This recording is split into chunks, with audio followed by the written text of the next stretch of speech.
All right, well, in the interest of everybody's time, we'll go ahead and get started with today's webinar. Again, my name is Carlos Huizar. I'm a management associate with the City Manager's Office, project manager for the Torrance Civic Center Master Plan and Economic Feasibility Study. I'm here joined in with two of our consultants from Gruen Associates, Orlando Gonzalez and Larry Schlossberg. So we'll go ahead and get started. Just for housekeeping rules, if you would like to provide comments or speak, feel free to utilize the raise my hand feature, and then we can go ahead and unmute you and allow you to speak. If you have any questions, feel free to use that feature, and then we'll go ahead and get started. So for today's agenda, for today's discussion, primarily the main purpose of this discussion is to really get your feedback on the Civic Center Master Plan, the visioning portion of this project, understanding what you like about the existing campus layout, then public facilities, and how you envision that the city should be improving the campus over the next 20 years. So we'll do welcome and introductions first. I'll go ahead and allow Larry and Orlando to introduce themselves. Hi, I am Larry Schlossberg. I'm a partner at Gruen Associates. We are an architecture, landscape architecture, and planning firm in Los Angeles. We've been doing this since the 1940s. Not me personally, but the firm. And much of our work centers around civic and institutional projects, and we're very proud to be involved with Torrance on the Civic Center. Good evening. I'm Orlando Gonzalez. I'm with Gruen Associates and a senior urban planner at Gruen Associates, and it will be the assistant project manager to Larry on this project. Thank you both. So for the agenda, we'll go through a history overview of the Civic Center campus, overview of our RFP, as well as our current progress with the Civic Center Master Plan project. And then the bulk of the time really is going to be obtaining the HOA feedback. So utilizing the raise my hand feature will allow me to see who would like to provide a comment or if there's any questions. So feel free to utilize those features.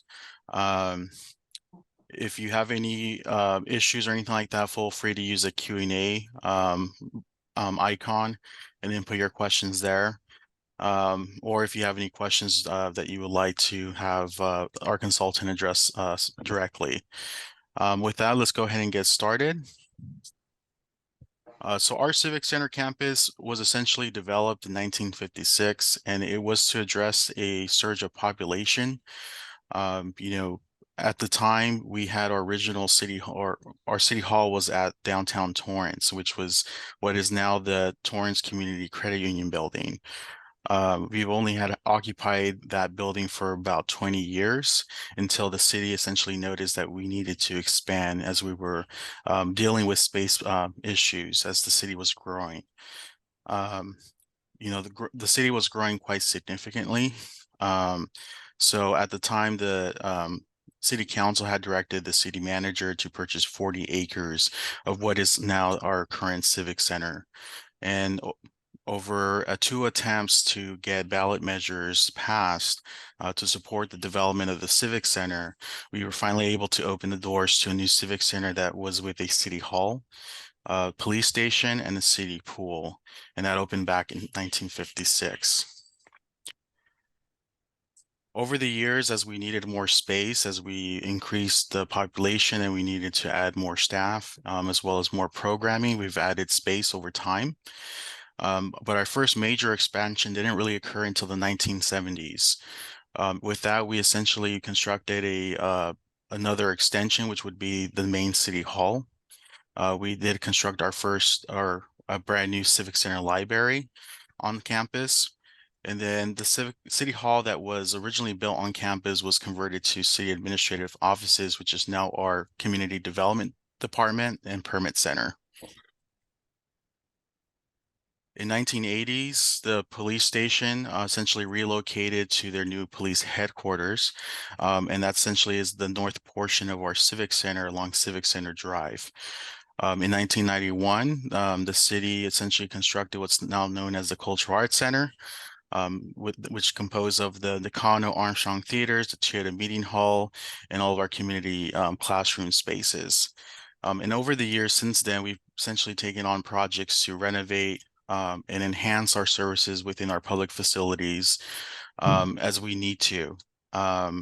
And most recently, we have incorporated some new wayfinding signage that incorporates an updated city branding scheme. So on the screen here, you see a schematic of our existing Civic Center. So the city essentially has 15 public buildings that provide different services ranging from community development, our library, the plunge, human resources, and the Cultural Arts Center, as well as the Torrance Police Department headquarters. Mainly towards the eastern portion of the campus is our Torrance Traffic Court and Superior Court.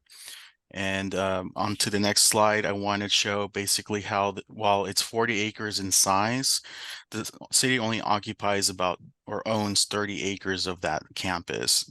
A little bit over 9 acres is owned by the state of California, which has those two courthouses and essentially their large surface parking on the north side of their property.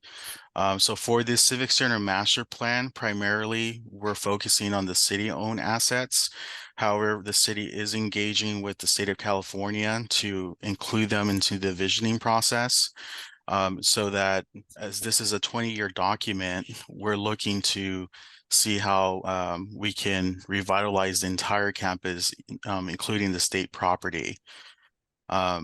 So that's just something to keep in mind because it's not necessarily very clear for someone that may be visiting the campus.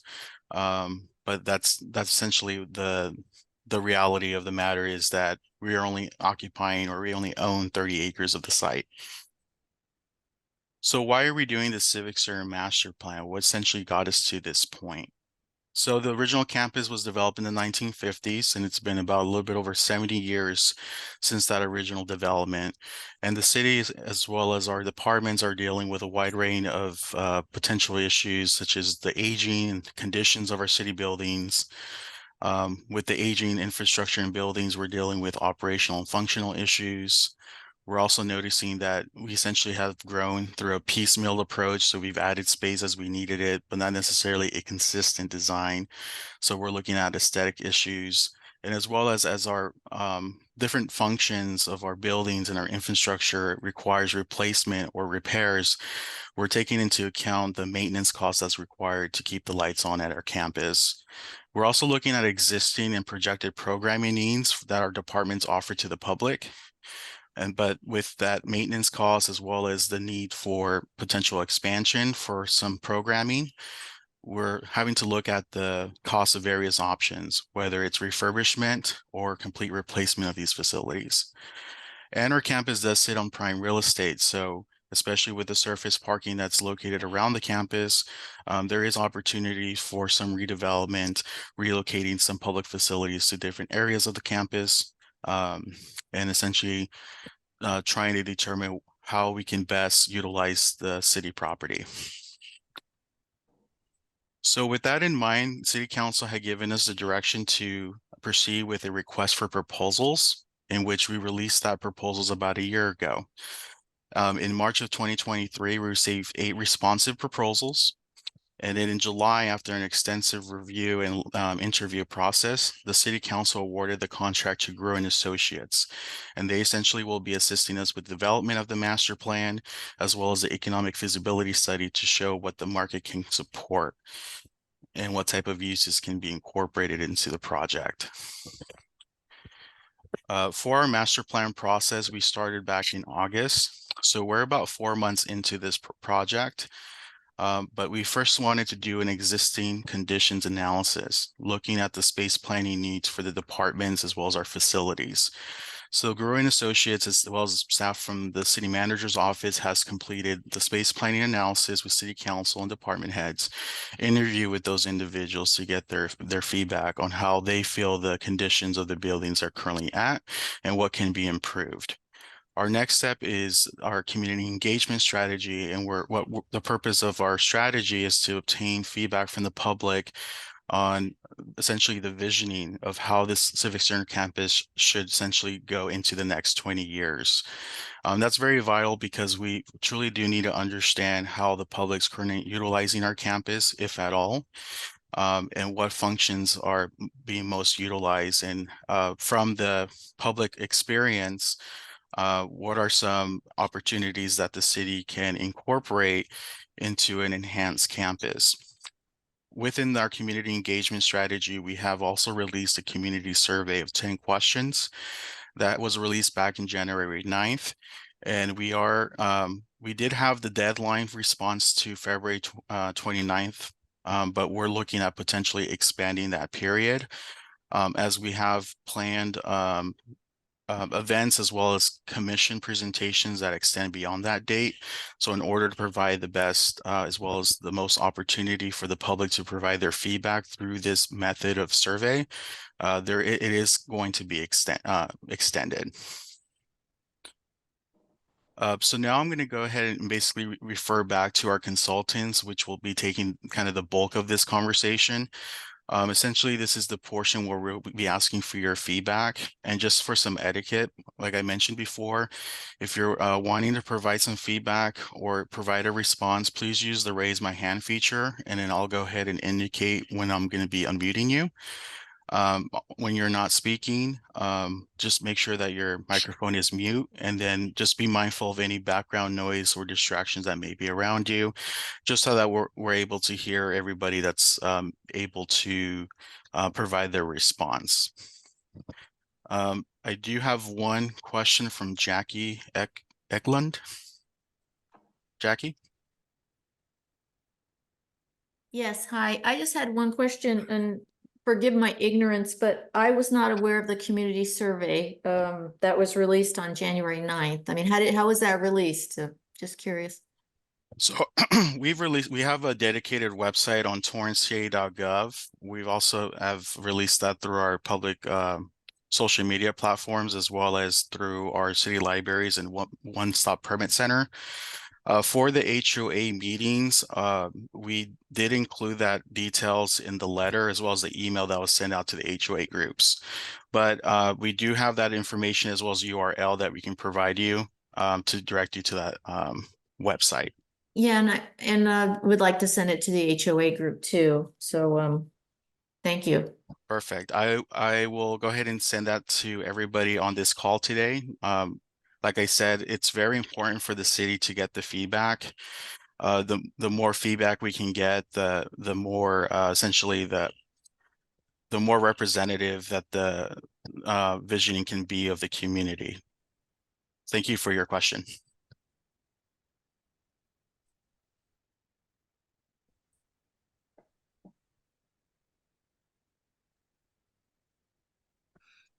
Hi, Mike.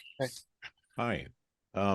I just a couple of comments, and I think this speaks to Ms. Eklund's initial reaction response, is that when these things start, they are just a line item on an agenda, and the council goes through its motions, the manager's office goes through its motions, it gets approved. It's pretty much behind the scenes, and we don't get to see it in the daily breeze anymore. So I think this became a surprise that all of a sudden we're into this project. And I don't, do you have a reaction to that? I know the outreach is minor at this point, and I know you're hoping for more, which I'm hoping to do and have already done. But is there any feedback on that from the manager's office? Thank you for your question, Mike. So we just started our community engagement strategy, but we're early on in our process. So there hasn't been any design plans or any deliverables drafted yet. We can't do that until we can complete our engagement strategy and solicit the public comment from the residents, the visitors, anybody that visits Torrance. We're wanting that feedback from. So that's why we're hosting like this HOA webinar. We've hosted a couple pop-up events. We hosted one at the council meeting we set up in the lobby as well as at the plunge. We've done a couple commission presentations to the Library Commission, Youth Council, and we're planning on meeting with each commission and doing a public presentation on the overall project. And the purpose of that is to solicit the feedback. And that feedback is going to provide the city as well as our consultant with the direction of how the plan gets formulated. Essentially, once we do the first round of community engagement strategies, the consultant will be preparing design alternatives for how the campus can look in a 20-year period. And then from that, we do a halfway midpoint review with council just to give them an overall update of the progress for this project. And then we will do another round of community engagement to share with the public the design alternatives and get the feedback, what they like about the alternatives, what they don't like. Do we have to go back to the drawing board? So essentially, this isn't something that the city is looking to do rather quickly. We're really looking to make sure that we're getting public comment back from the public, and that this is essentially is a community-driven document, something that the community would support.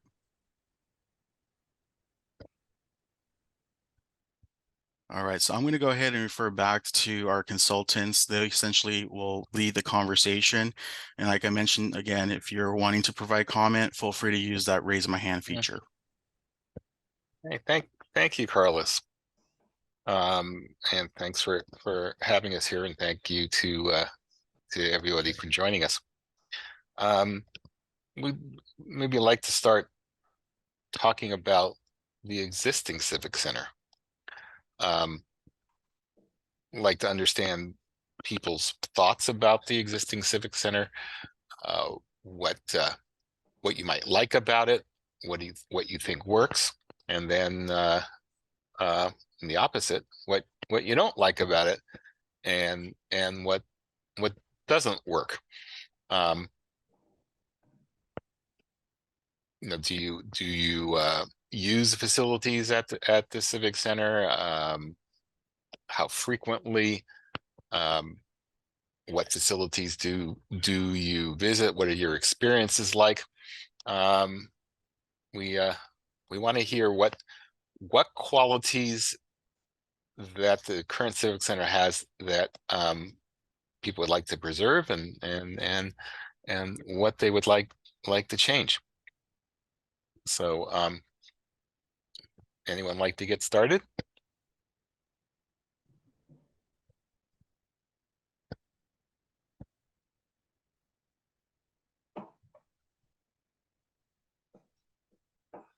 Okay, Mike.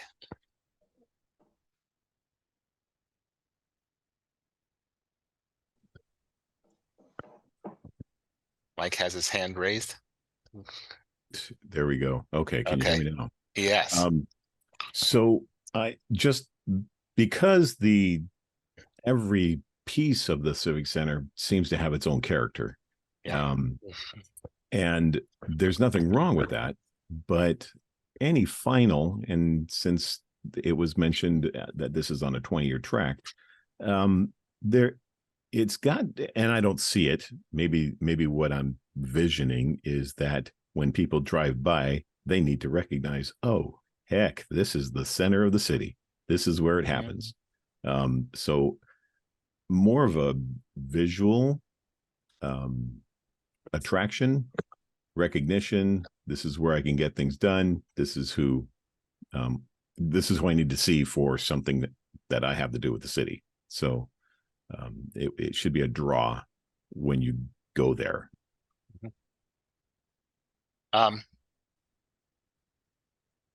When you do visit the Civic Center now, is there any space, any aspect of it that you do enjoy, or is it a miserable experience?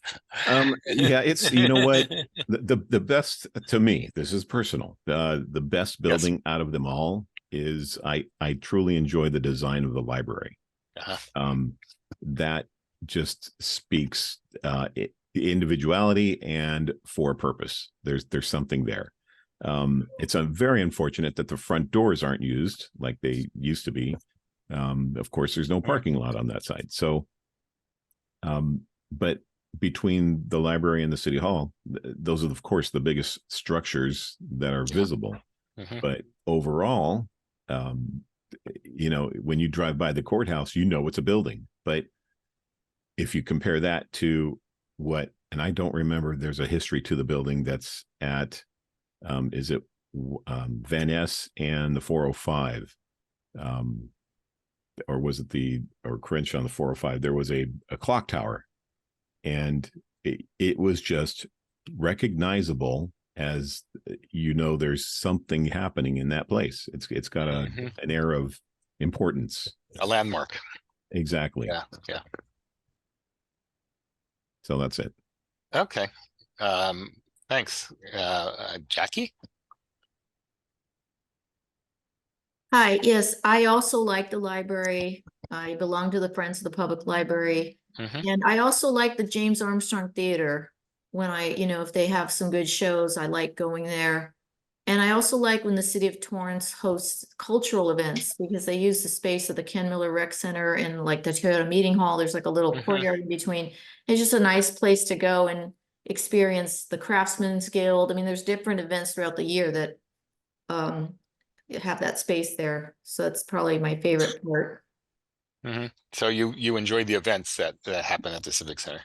Yes, I do. I Mhm. also like the parking. I mean, here in the South Bay, it's hard to find parking. It's easy for me to get to park, to get to either of these buildings. I presume you park in the large surface lots sort of at the center of the Yes. site. Yeah, either behind the library, or you could use that same parking lot and go to the Armstrong or any of those Mhm. Toyota Meeting Hall or any of those places. So I like how easy it is. Okay. How would you feel about structured parking? Um, yeah, I'm not a big fan, but Yeah. yeah, I mean, I've seen very few parking structures where it looks like they really tried to maintain the integrity of the land. Mhm. That's just my personal opinion. I haven't sent this to our HOA, so you guys can get more feedback. Yeah. Yeah. And obviously the reason I bring that up is parking is always an issue. Not not just in Torrance, but everywhere. And we will be looking at ways of maximizing the use of the land. Not only for the civic facilities, but possibly for other kinds of development that will draw people to the site and actually help to generate some revenue for the city to execute this project. When you say other forms of revenue, I mean, what are you thinking of building besides what's there now? Or Well, yeah, we have a economic consultant who is working on a market study, working to understand what needs are in Torrance and what could do well. So looking at all sorts of things. So far it's looking like facilities that could really do well at the Civic Center. I'd include a hotel and housing, considering the housing crisis throughout California. So you might. Larry, let me jump in real quick. So Yeah, Jackie, yeah. to answer your question from the city's perspective, part of what we're also looking into is what services do we currently not provide that would Right. be supportive of the community. So we're looking at, missed opportunities as well as opportunities to provide additional public services or amenities. A component of that is potentially a ground lease scenario that would be able to help with the financing of any improvements on the campus.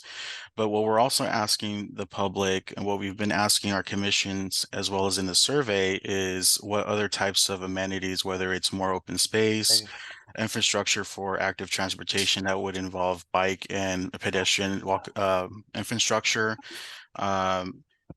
maybe a community amphitheater to be able to host Mhm. cultural as well as entertainment for the community. So, it's not necessarily that the city's going to be developing a bunch of housing or a bunch of skyscrapers at No, the no. Civic Center campus. But, what is it that the community would like to see at the campus that currently is not offered? And if there are economic opportunities to further develop the campus, what would be supported by the community? I hope that answers your question. I just want to make sure that we're not jumping into a scenario that is not the fact. Yes. Okay, Yeah. well, thank you. Thank you for answering. No problem. And Debbie, I know your hand's been raised. Do you have any comments or questions or feedback? And then next will be Melanie. I was just going to say when the question was and thank you for hosting this and hi everybody. But I was just going to say when the question was asked, I visit almost all of those buildings there, but some of my favorites are the Torrance Art Museum and of course City Hall, and love going to the James Armstrong Theater and love the library, and then also that we have events all there, and then the parking that we have.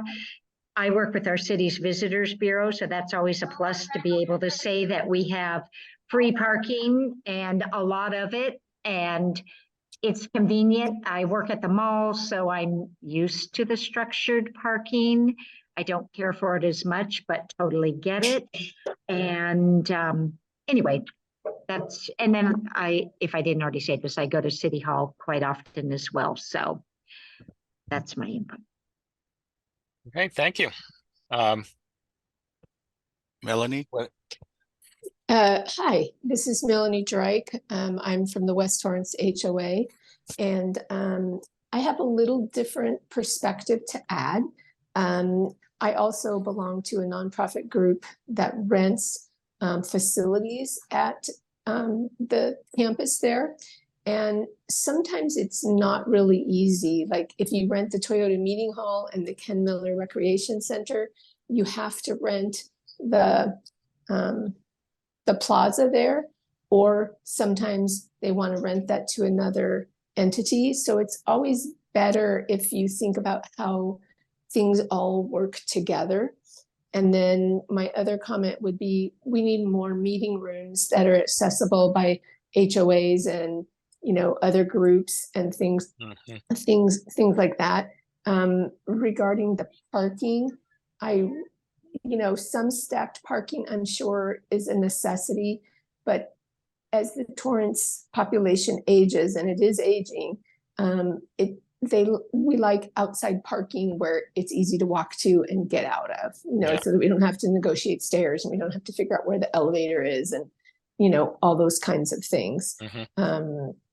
And the other thing is I love the library, love the Armstrong, love most everything about the campus, but it is outdated and there are parts of it that don't work well. So just updating and making more usable space, I guess, would be my thoughts.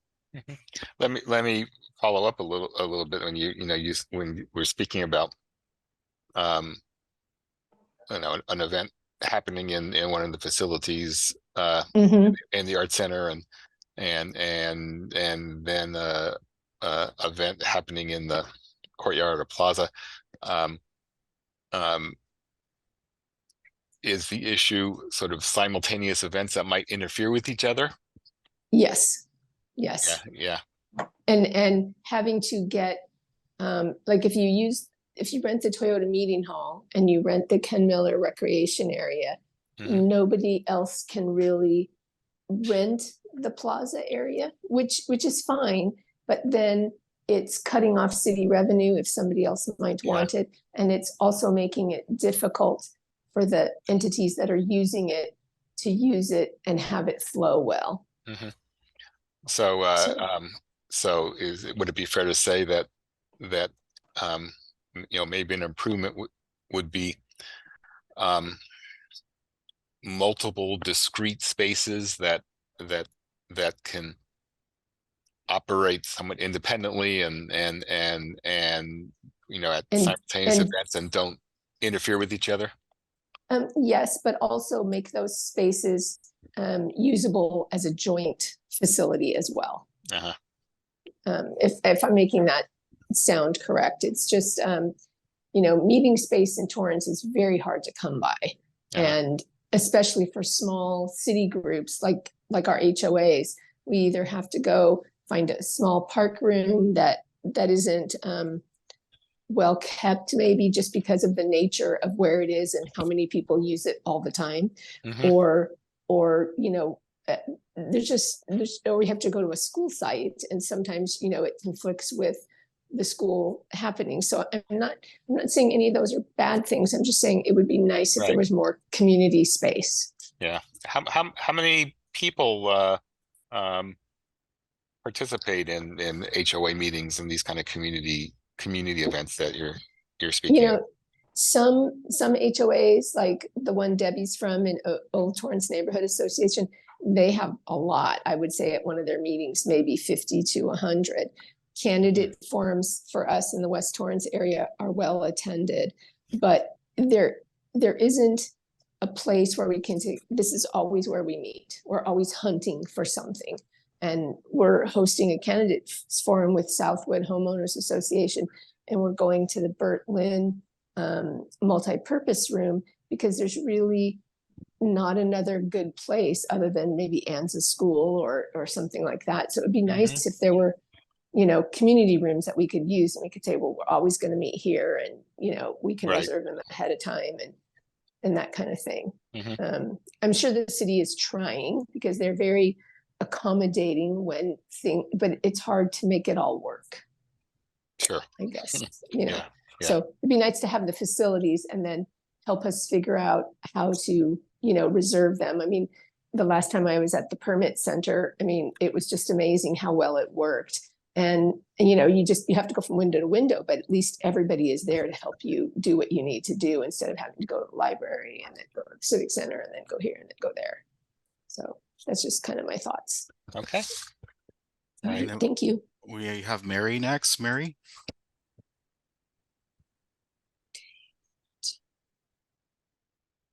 This is Mary Heilman, and I have answered the survey from the e-newsletter, but I'll kind of go over what I said in my survey.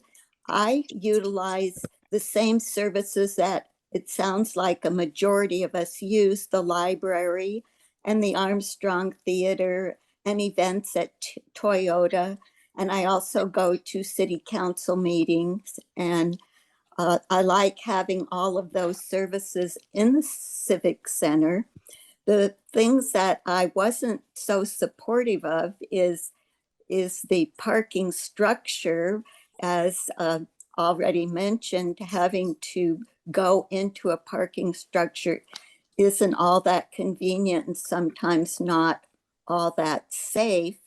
Mhm. And I definitely don't like the idea of putting a hotel or housing in a civic center setting. I don't feel that either one of those have any place as part of a civic center.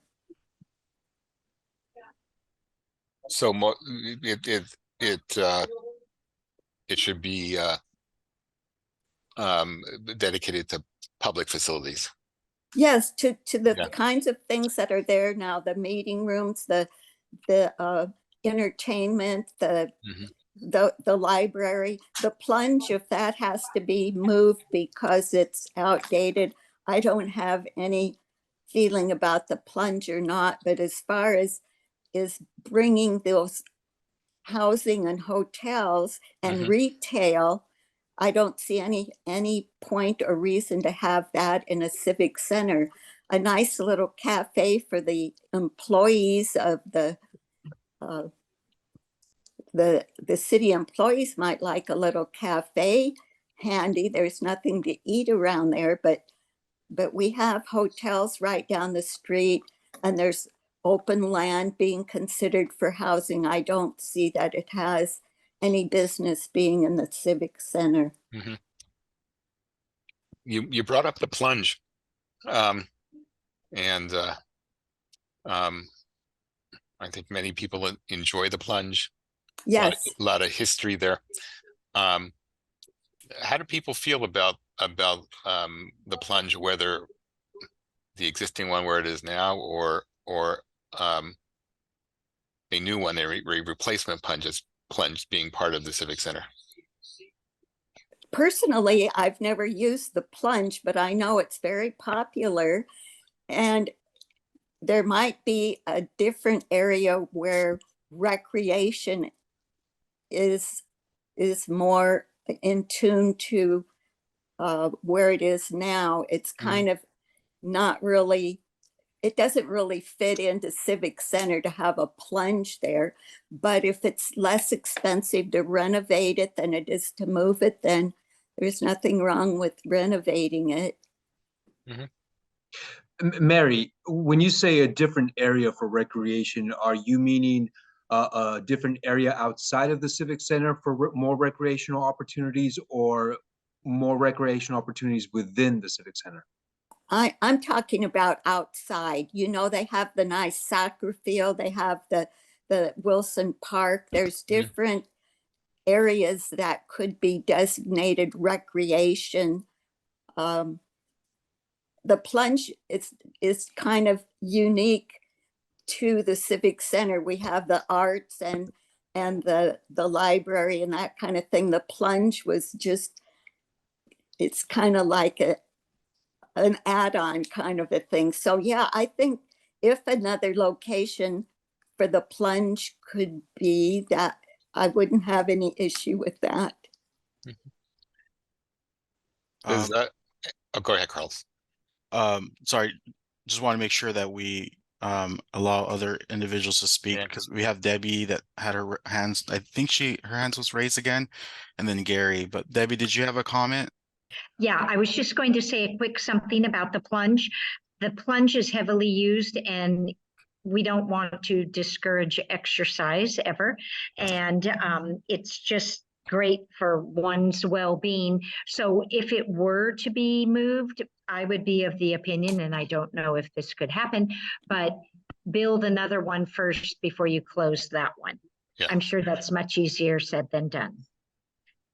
Debbie, just to answer your comment real quick, yeah, that would be something that the city would definitely consider. Is it's a phased approach.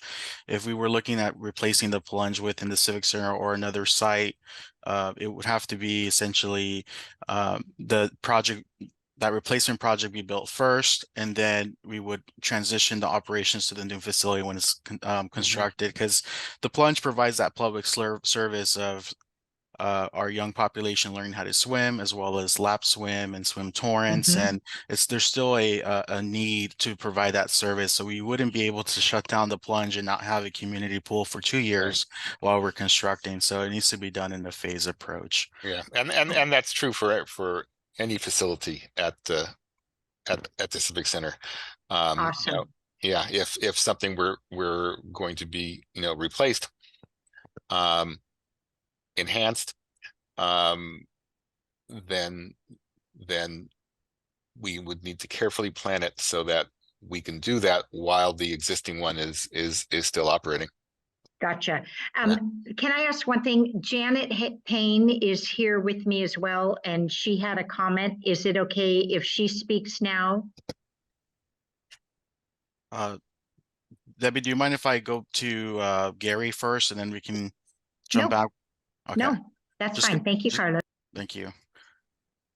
Gary? Can you hear me? We can. Oh, good. So yeah, I just regarding the plunge, not to make it personal, I use that thing probably 3 times a week. But not to keep it up personal. There's a lot of people that use that thing. There's I know there's a group that comes in at 5 in the morning. On Wednesdays they swim. I wouldn't get up that early, but they do. There's also, I know they had you've got the public comes in on Saturday. I think it's really the use of that thing could be actually improved, because I think it's just limited right now by the amount of money or resources available to staff it with lifeguards. But it could certainly be even more utilized than it is now. So I would encourage to think of that rather than, not having something like that or whatever. But I think it's important to make it as highly utilized as you can make it too. Yeah, and then Gary, one thing that I realized too, and just talking with staff as well as with department head, our community services director is before the school district built their beautiful swim facility or aquatic facility, it was actually more utilized for the trainings for the high schools. So it's good that we got some of those hours back, those peak times back to allow for the community, but then there's that staffing issue. That's something that the city will need to address with the departments on, whether we renovate the plunge or a new facility, is ensuring that we have the necessary staff to ensure that the public's able to fully utilize it to its maximum capacity. But thank you for your input. Yeah, sure. And then Janet. Yes. And then next, Marion. Yes, Janet Payne with the Old Torrance Neighborhood Association. I personally love the look of the architecture of City Hall with the fountain in front. It sets a tone of very much peacefulness before you enter, which I think is really hard, and it's easily identifiable, and it doesn't look like you spent a whole lot of money just trying to impress me. I find as I go places and see inside of buildings, it seems like there's a lot of spaces where nobody's working any longer.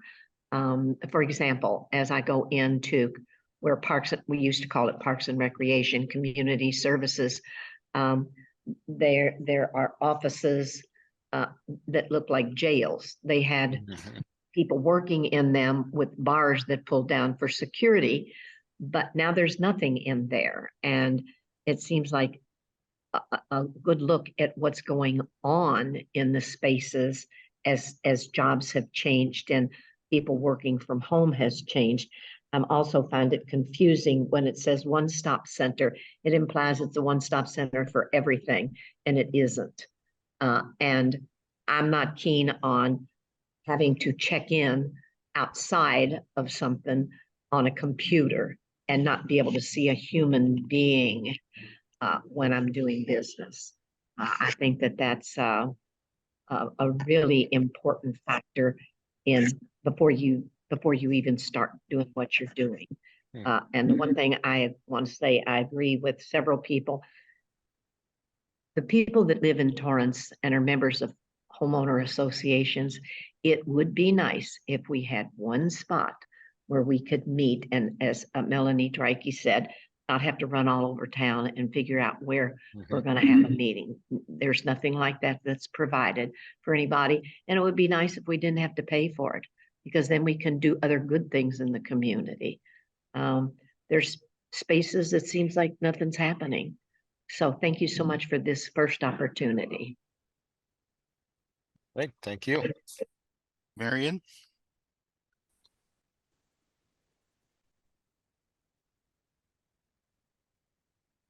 Hello? Hi there, Marion. We can hear you. Yes, my name is Marion. I am a parent. I live in Southeast Torrance.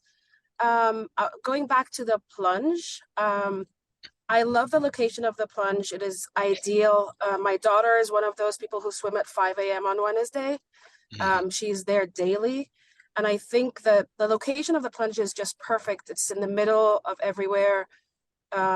Even while back, people used to, summer camps would walk to the plunge from various locations, whether it's city summer camps or other summer camps would walk to the plunge and go to the recreational swim times.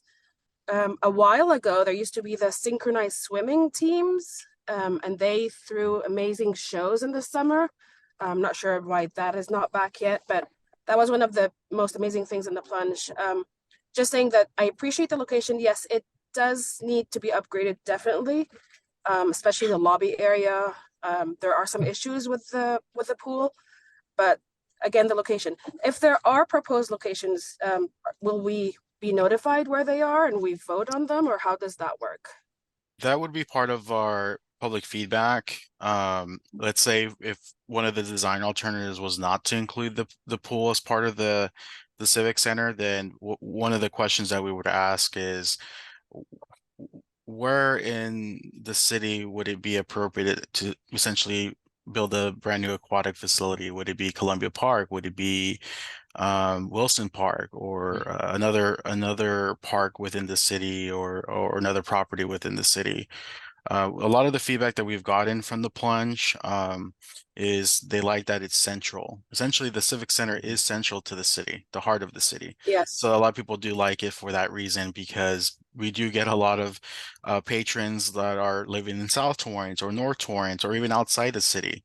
Torrance is very fortunate that we have a community pool. Not a lot of communities have that amenity to offer for their residents. So we even get people, one person I was speaking to was coming from Long Beach. So that's it says something that, we're doing something right. We're providing what the public needs. So we still see the plunge as an asset, but it is original to the campus. So that question does come into play. Is it worth making quite extensive renovations to it, or is it better just to replace it with a state-of-the-art facility? Because there are some structural issues with the pool that do need to be addressed. But thank you for your feedback. Mhm. Thank you.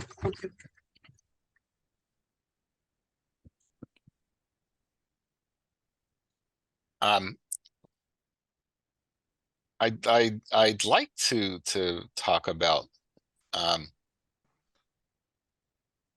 in addition to, facilities that are already at the Civic Center, what other kinds of facilities or attractions or uses you think could work well in the Civic Center, right? When you go to City Hall to attend a council meeting or meet with someone, or go to the permit center, or the library, what other facilities might keep you on the Civic Center block? What would you enjoy? We have Mike with his hand raised. Mike. Hi there. Just part of my background, I'm part of the Torrance Amateur Radio Association, and it's an emergency operations focused group. And we deal a lot with the police department facility specifically. And I understand that a new emergency operations center may be going in at the airport, hopefully soon. But I would envision at least a good piece of, I don't want to say property, I guess you could say, given to the vast scope of the area's potential mitigation capabilities. Even if another fire department were to be built on that land, and in another, or a hardened, if you will, emergency operations center, a radio tower, et cetera, things like that. Mike, you mentioned that you're part of the radio association. So there's office space, I believe, in PD that is available, right? Well, if you want to call it office space, it's actually like a big broom closet. It's about 6 feet wide, and half of that is a desk, and about maybe 10 feet long, kind of thing. But we do get 3 people in there at a desk, and we operate radios from that second floor location. Understood. And then going back to the EOC, or the Emergency Operations Center, you had mentioned that, potentially, or, the plan is to move it to the airport. Would you agree with that? Or if it could be relocated, would you recommend it be relocated to the Civic Center? Well, the airport makes total sense. There's everything in EOC that could take advantage of the space. of the airfield, of just general central location of the city at the airport.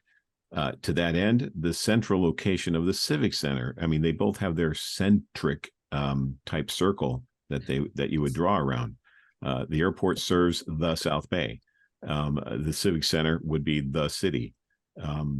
And although TPD, the police department, does have a command center that they have there, something a little more, I don't want to say purposeful, but that really speaks to this is where we deal with that kind of stuff. It should be established. So as most of you may or may not know, we don't have a fire administration at the Civic Center. That's actually located on Carson and Crenshaw. So one concept that we have talked with our police and fire departments is a public safety headquarters, whether that would be a component of either renovating the police headquarters into public safety headquarters for both functions, or a new facility altogether, or somewhere outside of the Civic Center. Any thoughts on that in terms of a public safety headquarters at the Civic Center or elsewhere in the city? Are you asking me specifically? Or anybody? Certainly you and anyone that has some thoughts on it. The idea of a central facility is like, sure, absolutely. If a true fire department could be, you take Station 1 and duplicate it there, that would be right up there. At the same time, as we all know, the current station is just hurting for space and meeting rooms and facilities and etc. For the community. Public safety is going. This is personal, but I think it's going to play a big part in our future, and people need to be aware of that they are going to be the first responders, and training is going to be part of that, and hence areas to do that. Thank you for that feedback. Mary, I did see your hand raised. Do you have any comments? Yes, can you hear me? We can. Okay. Yeah, I agree with putting a new fire station and police station and civic center if the police and fire departments would like to do that. I think it should be their choice. If they don't want to, or if they'd rather move off campus, again, I believe it should be their choice. But if the police moved somewhere else, I'd like to see a substation there at Civic Center, so that there would be some police available if needed at Civic Center, which could very well be the case at times. That's it. Yeah, no, I think that's a very good point. It has been almost 3 years since a little boy was killed, the innocent victim of a road rage shooting. Today,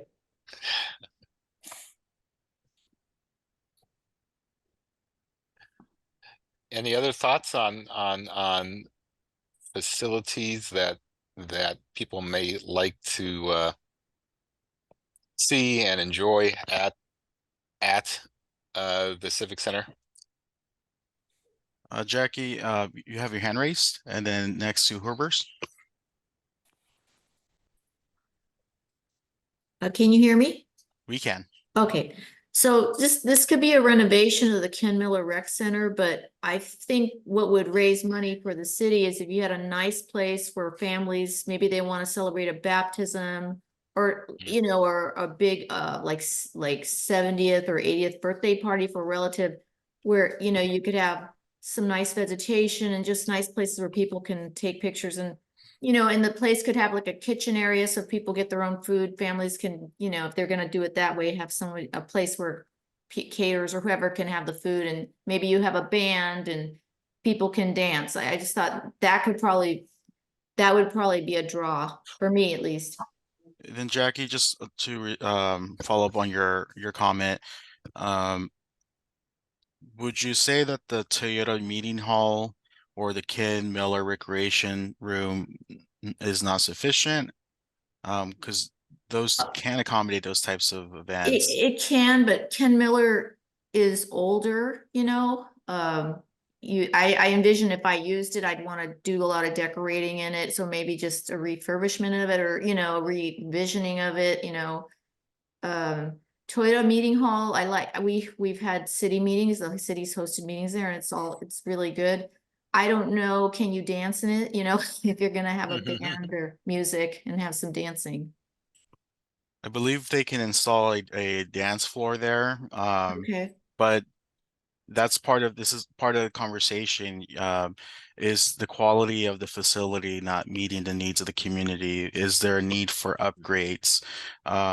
Is the current facilities not sufficient enough to support some events that may be able to occur at the Cultural Arts Center? So that's good feedback to get. And that's something we could definitely share with our Cultural Arts Center team.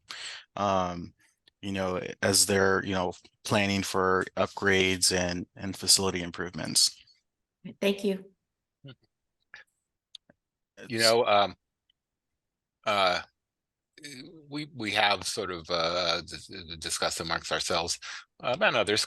You know, of course the Art Center, right, is enjoyed by many. Is there would there be a desire, advantage to you know, if you're going to see a show or an event, if sort of nearby within the Civic Center or close to it, you know, there were places to get a meal before or after an event.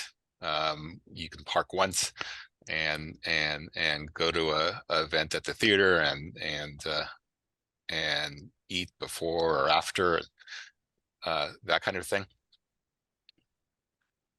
Larry, were you still talking to me or just for everybody? To anybody. Cool. Yeah.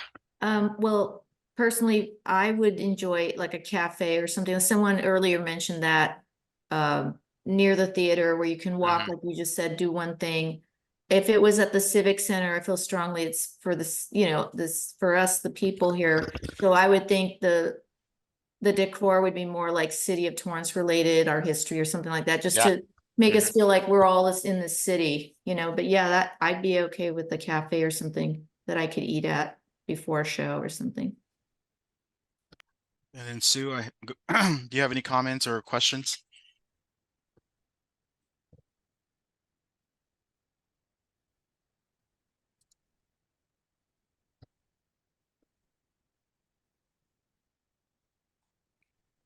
And then Sue, you're still unmuted if you're able to unmute.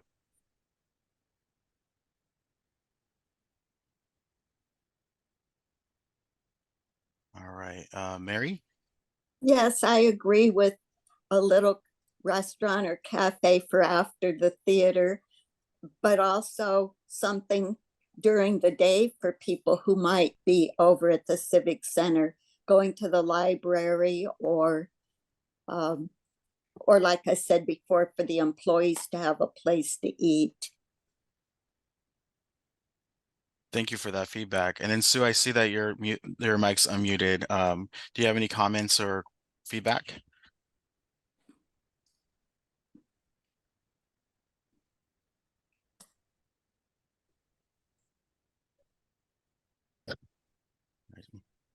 Maybe she might have some technical difficulties, but Maybe. anybody else on the group have any comments or feedback?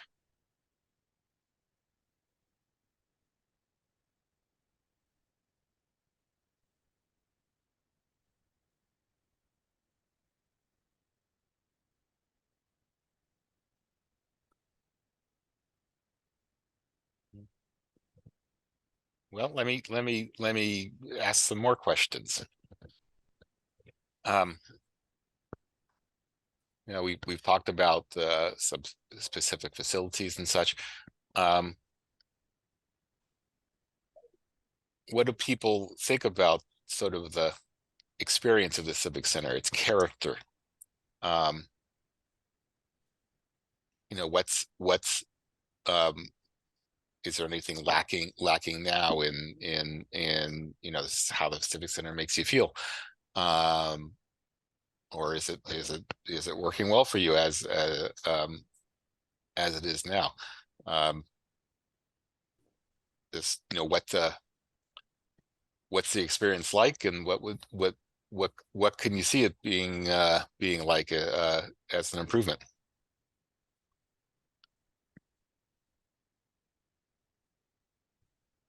Mike, I see your hand raised.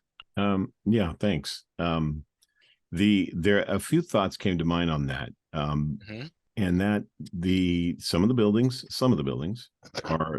are doing okay. They're serving their function. The theater for the city council might need some new seats, but as far as design goes, it's perfectly capable. It's unfortunate that you can't sit along the sides anymore. But between the other buildings, I'm picturing this may insult some lawyers out there. I don't know, but I'm picturing that some ADA schnob just came through and said, you're not meeting the standards, and we're going to put you through the courts if you don't upgrade this stuff.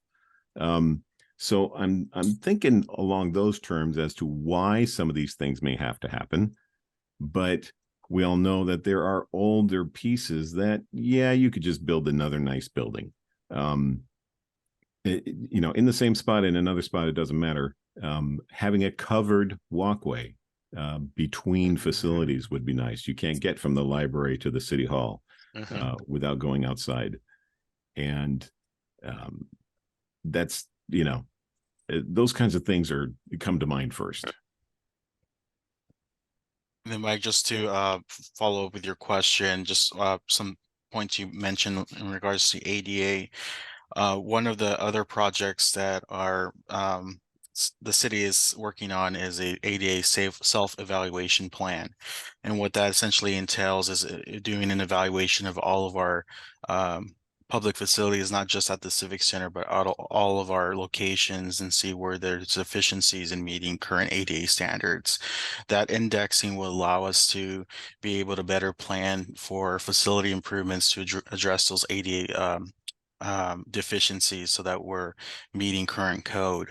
Another project that we're also working on that will work hand in hand with this master plan project is our facility assessment index. And what that will be doing is our consultant, it's a different consulting group, but what they have done is they have surveyed each building, every square inch, nook and cranny that you can think of, in terms of what the building needs to be upgraded, whether it's structural or cosmetic, and then it will index it into essentially a database to allow the city to see what type of capital upgrades would be required versus complete replacement.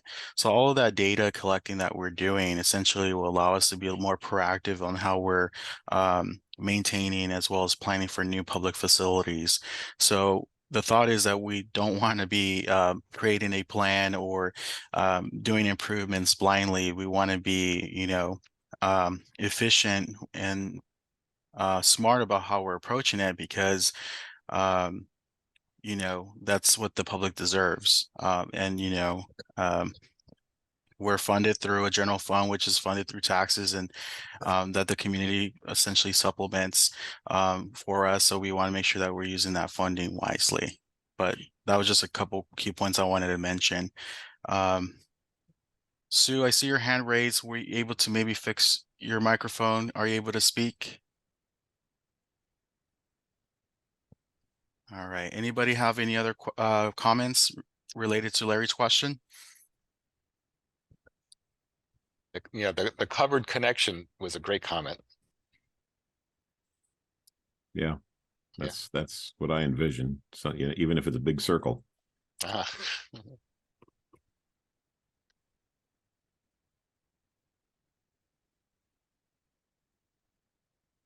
Or even outdoors, outside patio type. The library has no patio. There is no fresh air to experience at the library. That to me always was a thing that was lacking. It was like, man, I'd love to step outside with this and hang out. Yeah. At the time the library was built, security for collections was primary. So a lot of libraries discourage outdoor space, where afraid Yep. someone will go out with a book and throw it over the wall and pick it up later. That kind of thinking has changed now.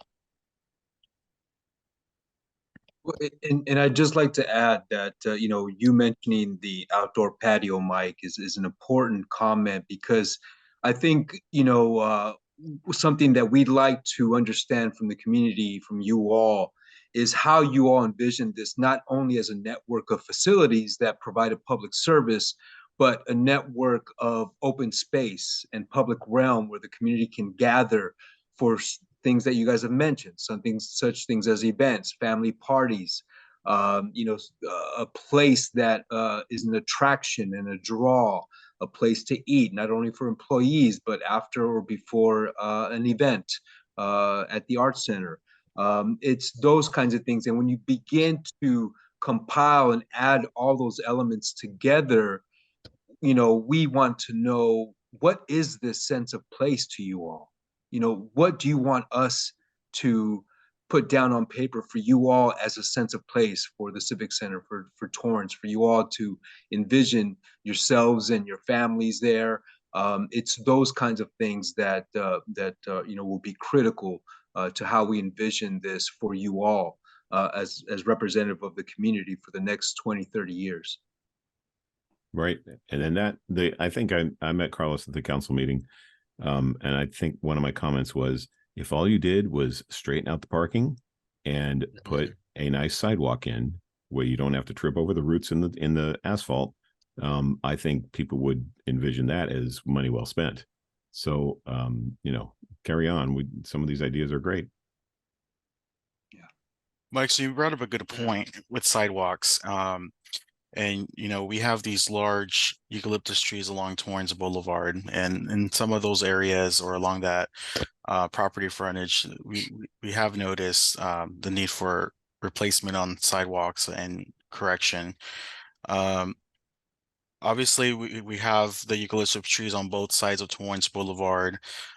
So my sense is, or my assumption is that it's a pretty large asset for the community to maintain those trees.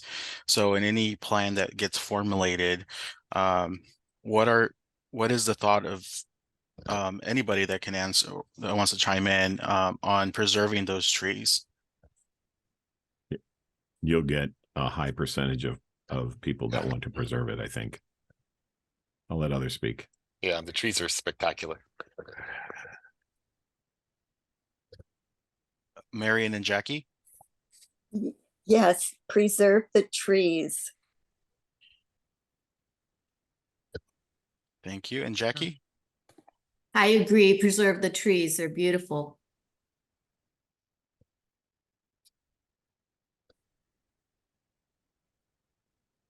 Thank you for that. Does anybody have any questions or any feedback to provide to us?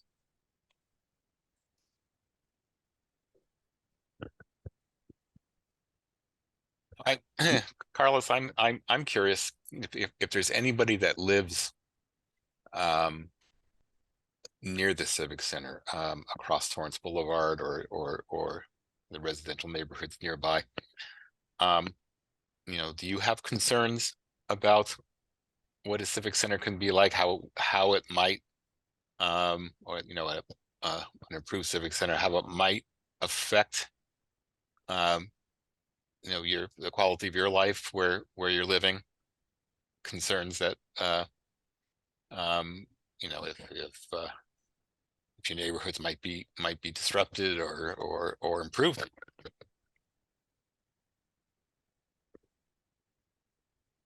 Mike? Yeah, two things. One is is it, I guess, westerlies that would blow right over the neighborhood once construction starts. I'm pretty sure you'll get some feedback on that from the neighborhood. And then the second is, and it was an anecdote somewhere, and I don't remember where I saw it, but somebody mentioned zoning. And I don't know if that tract of homes to the east of the Civic Center have some concern over zoning, or like they put in the houses to the northeast, the condos. I'm not sure what they are. They're behind the I think it's a gate. I don't know. Is there something to that, or will those residents be involved with this project at some point? Mike, I can go ahead and answer that question. Yeah, so we do have planned a open house event, in-person open house event in February.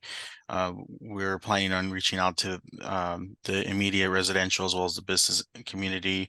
Our consultants have reached out to some of those stakeholder groups. To answer your question on zoning, so you might have read that on the city, if you've visited the city website, yeah, that we do talk about zoning on the city website that talks about the project, only in the sense that the master plan is only the first step into a multi-step process. So if there's in what gets adopted in the master plan, right now the Civic Center is zoned public. So essentially, there's not a lot of flexibility within that public zoning that would allow for other uses, whether it's allowing a small commercial cafe on the Civic Center or allowing other uses at the Civic Center. So there may need to be some zone changes or a creation of a specific plan for the Civic Center campus in order to accommodate the vision of what gets essentially drafted as and adopted as the Civic Center master plan. So that's in the sense of zoning, it may be required. If the master plan just incorporates civic uses, then it probably will be still complying with the current zoning plan. But that's something that we would have to take a look into once the master plan is adopted, is those implications, like, is there going to be need for a zoning change or to amend the zoning code to allow for some of those development aspects to be realized? But of course, in order to do that zone change, that requires its own process, which has to be factored in. And like I mentioned, this is a 20-year document, so any development that it wouldn't necessarily happen overnight. But this essentially is a long-term document that will essentially be the framework of how the city would essentially proceed with any facility planning or facility redevelopment on campus. Got it. Thank you.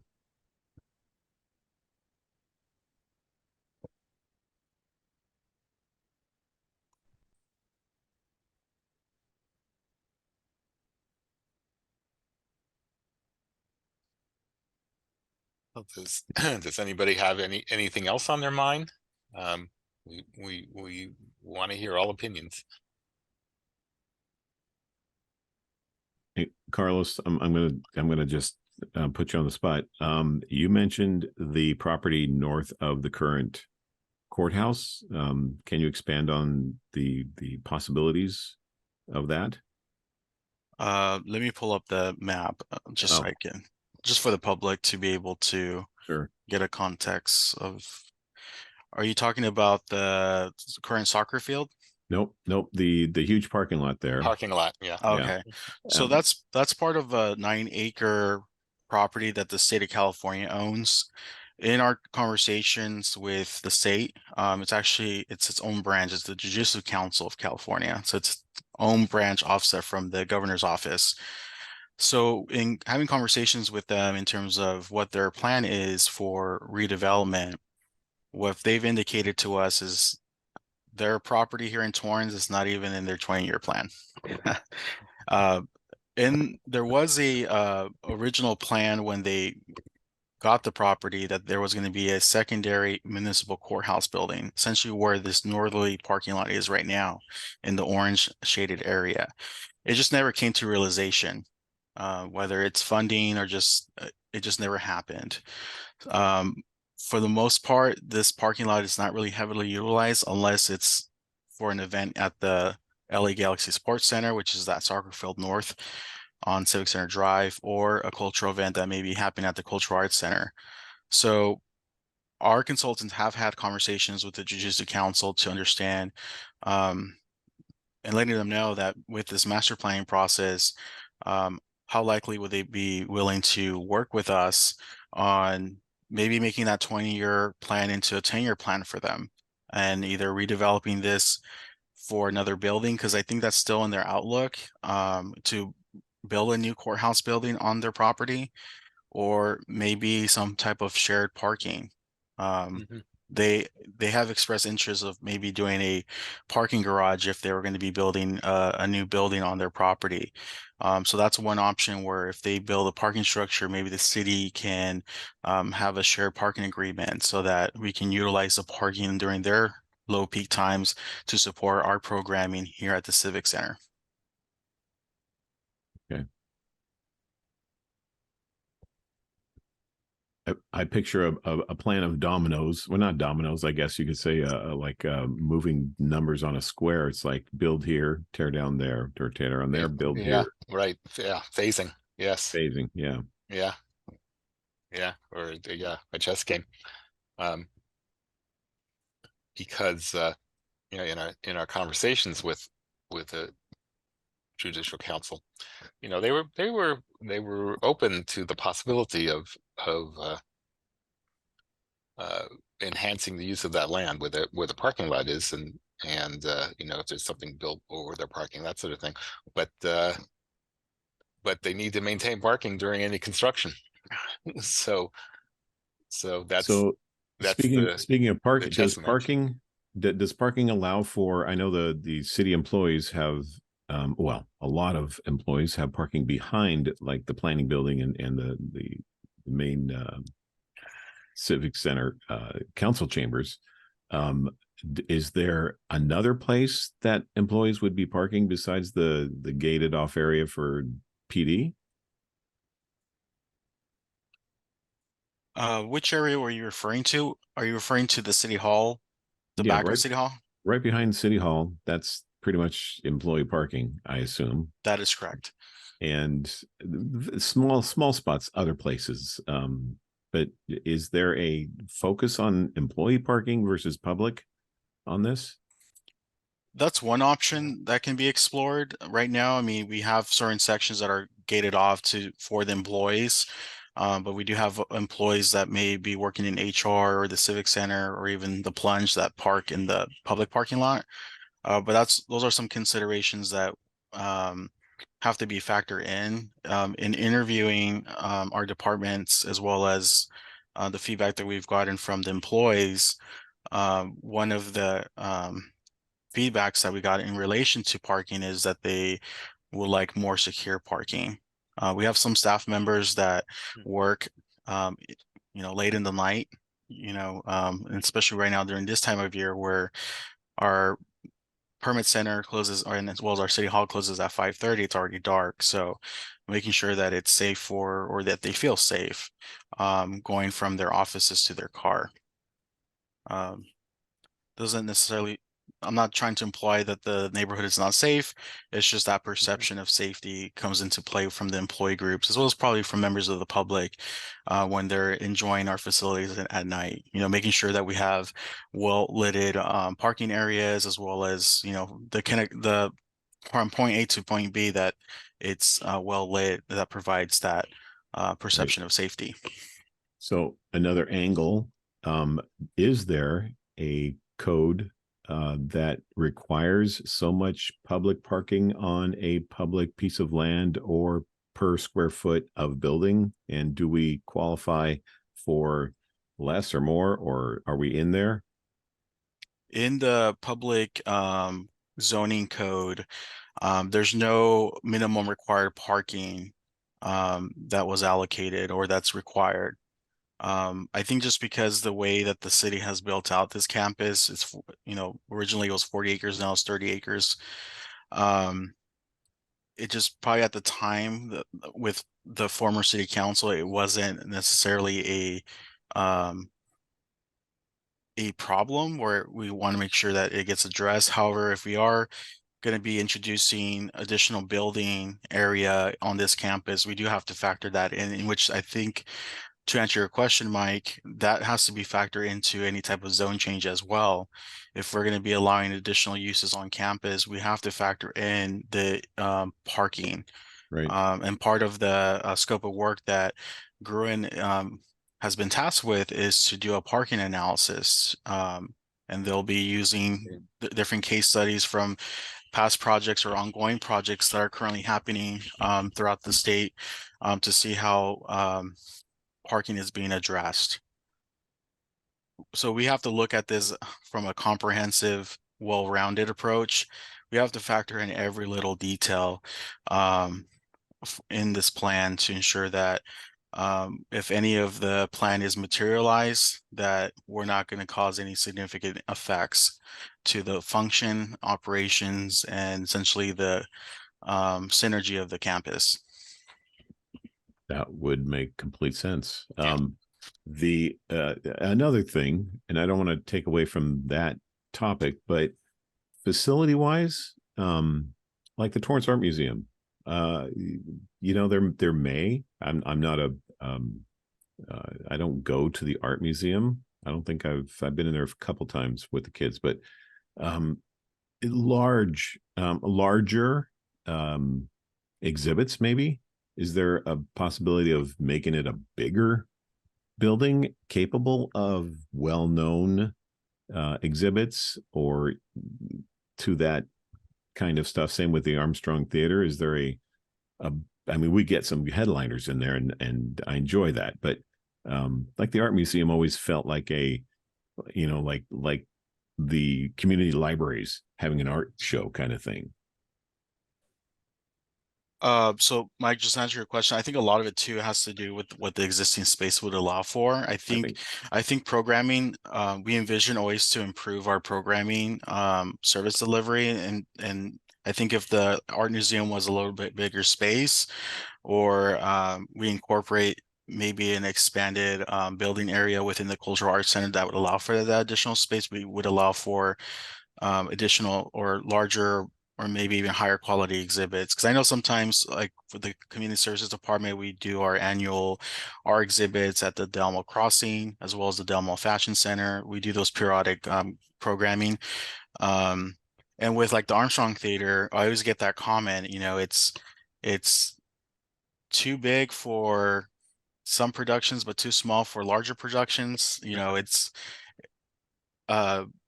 it can either be expanded so that we get some better headlines, as you mentioned. But for the most part, in doing our analysis, you know, the Cultural Arts Center is not heavily utilized to its full capacity. So we have to look at it from space planning as well as programming. Are we, in terms of the city, is the city programming it to the best of our ability? And if not, what are some enhancements that we can do to ensure that we are marketing our facilities to attract better programming or better productions?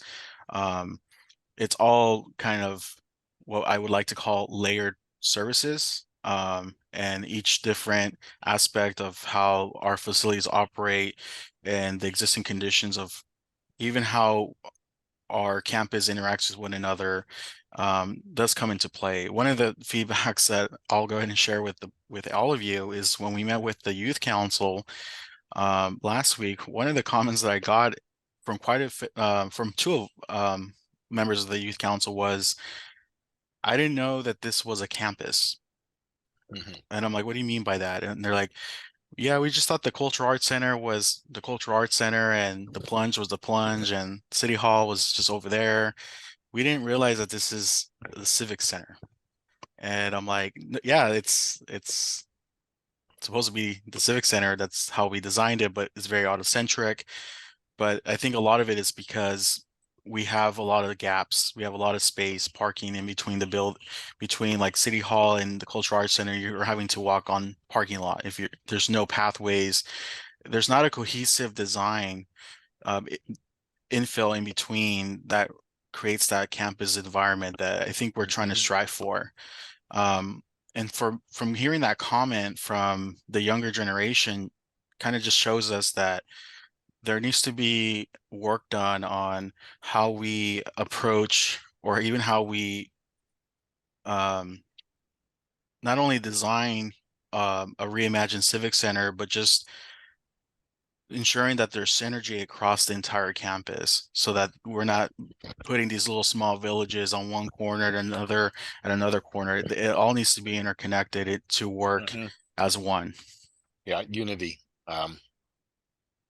You know, in this kind of thing, as important as the buildings, even sometimes more important than the buildings, are the spaces in between the buildings. Spaces between, speaking of spaces, the small houses, the homing units, where are they on the map? So do you see the Torrance Police Department? Yep. So they're occupying a portion of the parking lot to the east. If you see the utility storage that's to the east, it's a little small. Let's see if my cursor will show. Does my cursor show at all, or no? Yes. Okay.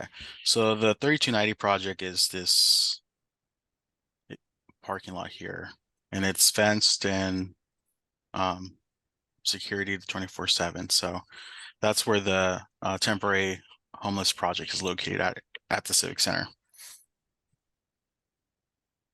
Okay.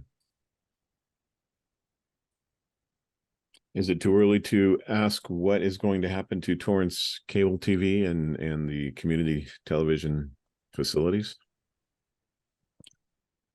I mean, so there's been some management changes. You know, we had one of our managers retire recently, so there's going through a revisioning as well. But our thought is, you know, city cable will remain one of the departments that the city will continue to operate. But that's one of the questions too, is whether city cable needs to remain at its current building, or if it can be incorporated into a more consolidated footprint. So city cable's going through some programming changes. You know, they're looking at and trying to determine what works in terms of what they currently provide for the public. Are we effectively engaging with the public through our offerings through city cable? If not, how can we improve that? So it's a process that, you know, they're working out right now, but the city still sees value in keeping that department and that service. I don't think that's going away. Great. Thanks for that.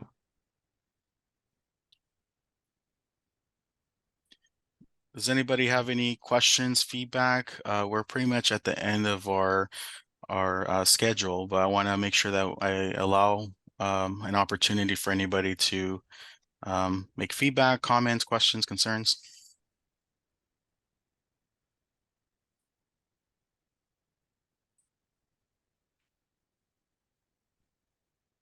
All right, then. So I want to thank everybody for joining the call today. We really appreciate the opportunity to meet with you in this virtual setting. On the screen here, there is a QR code, but I'll be sending out an email shortly. So we have your contacts as you RSVP for the event. We'll provide you the link to the community survey. Also want to let you know that if you prefer to do the survey, like the tangible experience, those surveys are available at any city library branch or the Community Development Permit Center. You have the option to either return it back to those facilities, and any of our staff members will be able to take that from you, or you can mail it directly to the city manager's office. But thank you so much for providing the opportunity for us to speak with you. And thank you, Larry and Orlando, for joining on the call. But if you have any feedback, or if you have any questions that come up over the weekend or as we're going through this process, feel free to reach out to us. Our email is landmanagement@torranceca.gov. And our city website is updated with a dedicated Civic Center Master Plan page. So feel free to keep checking back on that page for periodic updates.